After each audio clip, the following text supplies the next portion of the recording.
Hi, I'm Glenn, developer at Orbiting Disco, and this is the third Dustfleet Dev Diary.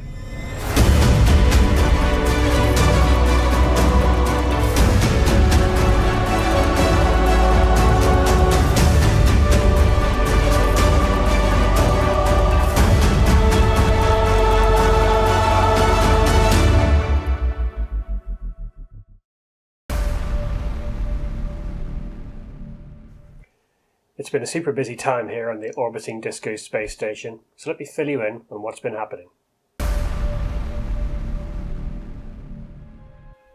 Those of you following Dustfleet on Twitter will have seen plenty of tweets about the game making the journey to PAX East. The demo was available to play there and was also released on Steam for anyone to try out.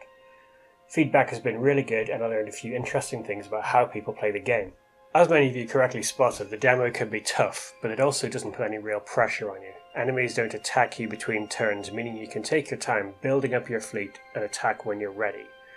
This was a conscious choice for the demo, as I didn't want players getting into too much difficulty. In the full game, depending on game mode and settings, there will be reasons to force you to expand and enemy attacks you'll have to deal with. Another point raised was that while you can see enemy ships on the star map, if there's a mission at a location, there's no way to tell what you'll be facing. This happens because enemies that roam the star map are different to the ones you get in scripted missions. Enemies in missions are only spawned for that mission and disappear again afterwards, which of course means that until you start the mission, the star map has nothing to show you. I'm going to see if I can rectify this by getting the star map to reach into the mission data and pull out some of the ships that will be used in the mission. I still want to keep it a bit vague, as missions have a lot more going on and I wouldn't necessarily want the player to know everything that's going to make an appearance. Another question was about why squadron fighters are automatically rebuilt as long as a single ship makes it back to its carrier.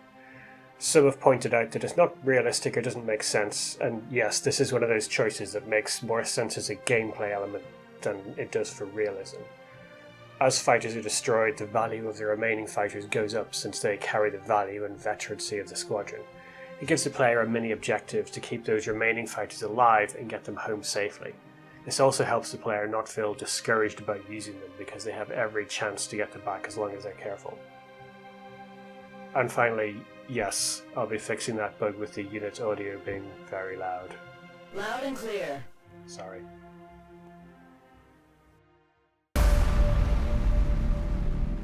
Something else that came out of the demo was some uncertainty about when to use drilling barks. During battles, drilling barks can mine asteroids in the battle area.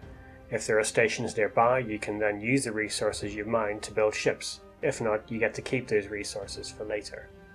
In the star map view, drilling barks currently don't do anything, but I've been working on some changes here. As you progress in the game, you'll have more and more stations, and as you fit them with refineries, the amount of resources you gain will increase, a lot. In longer games, resources are no longer an issue. While the enemy will attack your stations, it's easy to get to a point where this is nothing more than a minor annoyance. So I've made 4 key changes here to give players more to do in managing their stations and spreading their territory. Resources per location are now limited. They'll run out, and when they do, things like refineries will drop to 5% of their normal output. Drilling barks will now also mine some resources each turn on the star map. If the location they're at has none left, they too will produce resources at 5% of their usual rate. There's a new technology on the tech tree, a resource generator. As you progress up the tech tree, you'll unlock these modules and be able to fit them to industrial stations. They can generate a steady stream of resources at locations where there's nothing left to mine, but they need something else to work, which brings me to point 4. In addition to resource generators, power generators have also been added to the tech tree. These can be fitted to science stations and provide power to neighbouring stations. Resource generators, shipyards, and station sensor arrays now require power to function. The good news is that even though only science stations can generate power, you don't have to keep everything close together. Any station that is receiving power can retransmit any power it doesn't use to its neighbouring stations.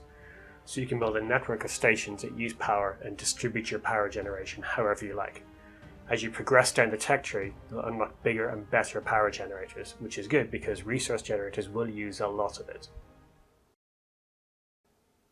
If you like the look of the game or enjoyed the demo, please add it to your wishlist on Steam. There's a link below. If you want to be kept up to date with progress on the game's development, click the subscribe button to get updates here on YouTube. That's it for this update. Thanks for watching, and I'll see you on the next one.